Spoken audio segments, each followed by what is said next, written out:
Em nome do Pai, do Filho e do Espírito Santo. Amém. Não andeis preocupados pelo que haveis de comer.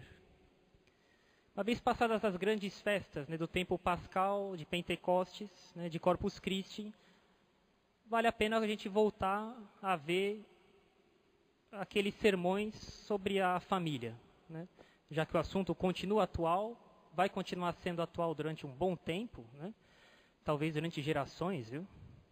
E, sobretudo, atualmente, quando existe uma grande confusão a respeito do que é uma família, do que é o dever de uma família, o que é ser pai, o que é ser mãe, etc., etc., do papel dos filhos, como educar os filhos numa família, etc., é que é importante que a gente que foi instruído por Deus, ide ensinar, e que a gente ensine. E a gente, então, vai ver agora, uma vez que a gente já viu algumas questões sobre a finalidade da família, etc., etc., a gente vai ver o que é necessário para quem quer casar, que qualidades ele deve ter.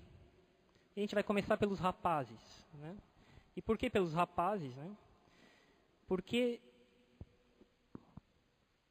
não sei se vocês já se perguntaram, mas por que cabe ao rapaz pedir a mão da moça em casamento e não o contrário? Isso não é arbitrário, isso não é uma convenção da sociedade, isso tem um fundamento. A natureza humana é de tal modo, ela é de tal modo, que entre o homem e a mulher, dentre esses dois, quem, como regra geral, tem mais condição física de trabalhar, mais capacidade ativa, como regra geral, é o homem. Quem tem mais condição de sustentar e proteger e governar uma família é o homem. E por isso cabe a ele iniciar o que ele deve sustentar, proteger e governar, escolhendo a pessoa que ele quer servir de auxílio para ele. Não cabe aquela que vai auxiliar de escolher a começar a família. Cabe aquele que tem mais condições de sustentar, proteger e governar, de dar o passo inicial. Isso não é uma questão de machismo, isso tem um fundamento na natureza. Pois bem, lógico, se o pai da casa se torna incapaz, por qualquer motivo que seja, por culpa própria ou não, incapaz de sustentar, proteger e governar a família, a mãe, evidentemente, deve tomar as rédeas. Quando, na Idade Média, o senhor da casa ia fazer a guerra, a mãe da casa governava os servos, cuidava da propriedade e continuava cuidando da casa. Ela não é alguém que é completamente incapaz de fazer isso. Inclusive, ela deve ter as condições para isso. Mais para frente a gente vai ver isso. Mas por isso a gente vai começar pelos rapazes. Bem, quando a gente vê o tempo que leva a formação de um sacerdote, os anos de estudo, de ascese, de oração, de recolhimento, que eles têm, os seminaristas, para uma vez sacerdotes, eles poderem administrar convenientemente os sacramentos que eles devem administrar, a gente fica se perguntando, poxa, não seria também pedir demais? Será que a gente está pedindo demais para os jovens, que eles utilizem da juventude deles para se preparar para o matrimônio? A igreja pede pelo menos 5, 6 anos para os padres, para aqueles que vão ser padres, para que eles se formem com a idoneidade moral, com a ciência suficiente, com a retidão de intenção necessárias para que ele seja ordenado. Seria pedir demais que os rapazes e as moças tenham exatamente o mesmo empenho para a família que eles vão fazer para a vida inteira e que eles não vão poder largar? Como o padre também faz a mesma coisa, ele vai assumir o sacerdócio a vida inteira e não pode largar.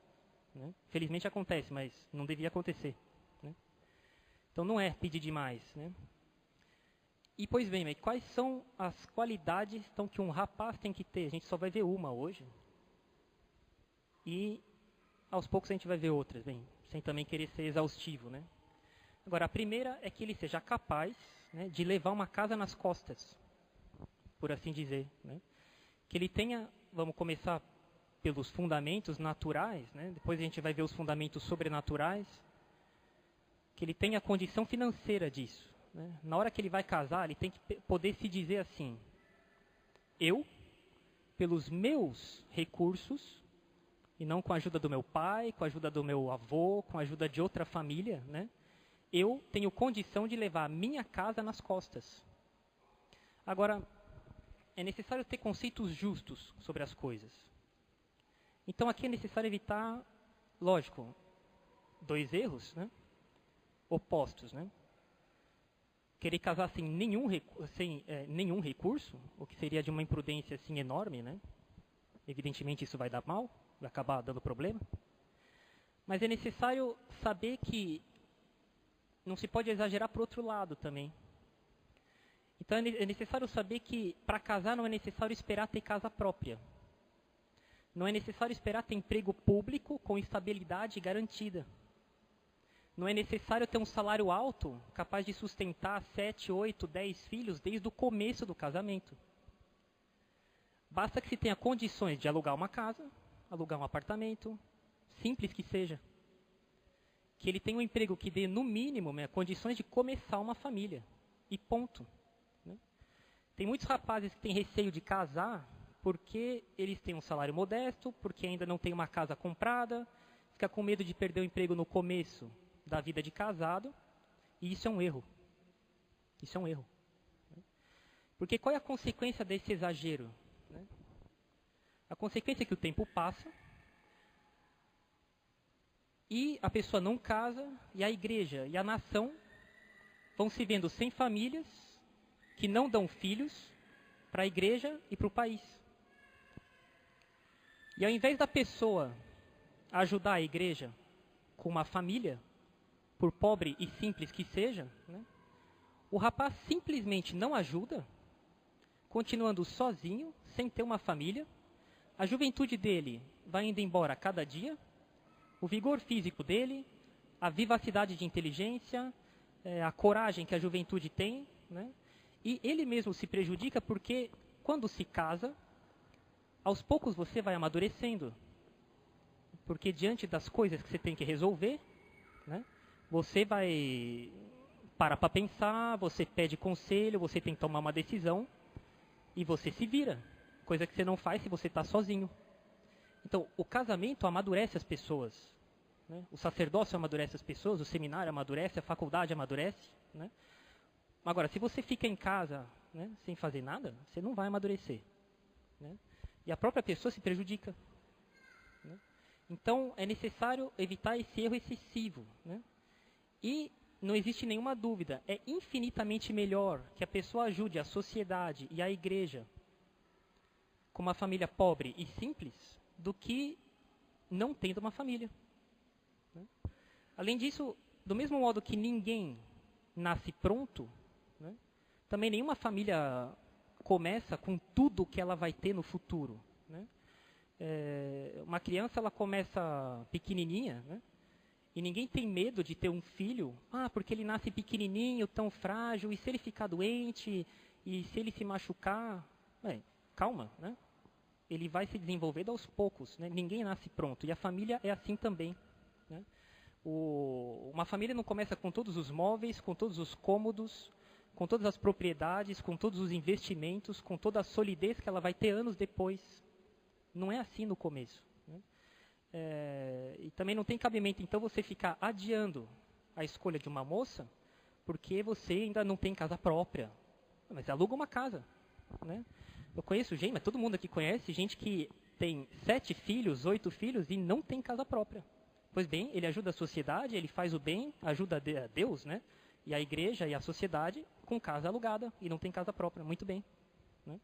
Ao invés de ficar adiando, a pessoa já poderia ter 2, 3, 4 filhos, né? E não tem. E ter uma família, né? E é necessário, então, que os rapazes guardem bem isso na cabeça. Bem na alma, né? Mas guardem bem com toda a profundidade que isso tem. Mas eu vou falar uma coisa óbvia. Deus existe. Deus existe, tá? E Ele cuida de cada família. Tá? Cristo falou para os judeus, meu pai trabalha até agora e eu também. Ele não criou as coisas e falou, bem, agora vocês se viram. Não é assim. Né? Deus cuida de tudo que existe até agora e cuida de cada família. Cuida de cada família. Bem, para os jovens, eu desafio vocês a perguntar para qualquer pai de família aqui se alguma vez faltou o que era realmente necessário para a família deles. Não. São os pagãos que se preocupam com o que vai ter que comer, com o que vai ter que vestir, etc.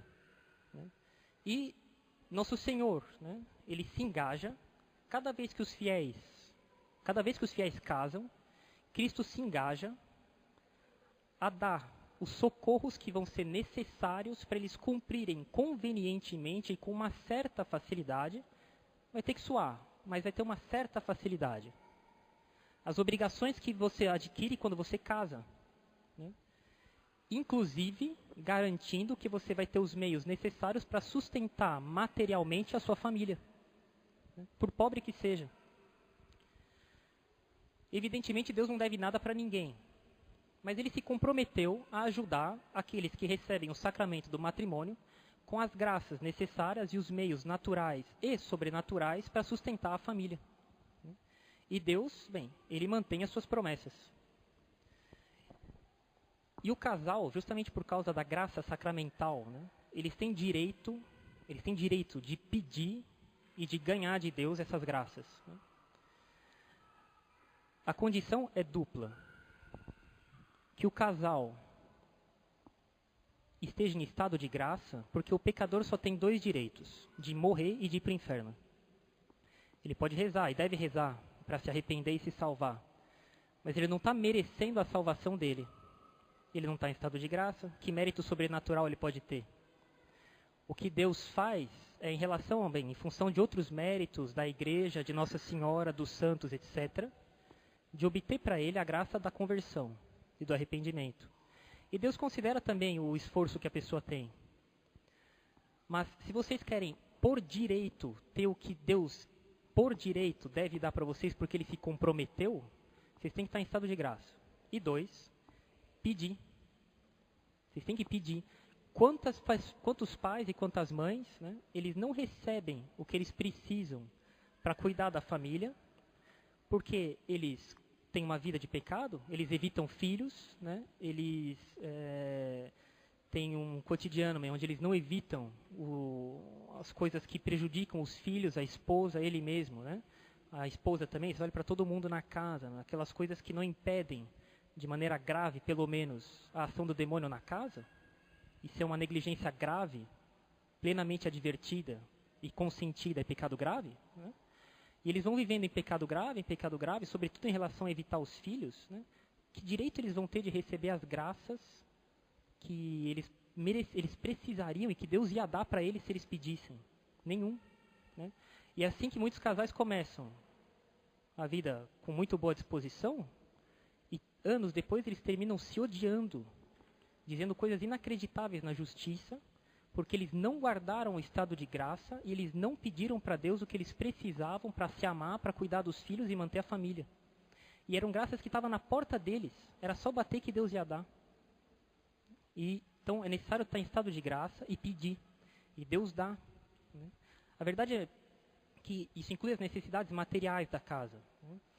E a verdade é que é Deus que criou as coisas, Ele que governa as coisas, e é uma grande ilusão achar que nós, pelos nossos próprios esforços, conseguimos garantir todo o nosso futuro. Não é assim. Com confiança em Deus, a gente dá bons frutos, a gente faz famílias, filhos, dá almas para Deus, se engaja em ser padre para o resto da vida inteira, até o final, etc, etc.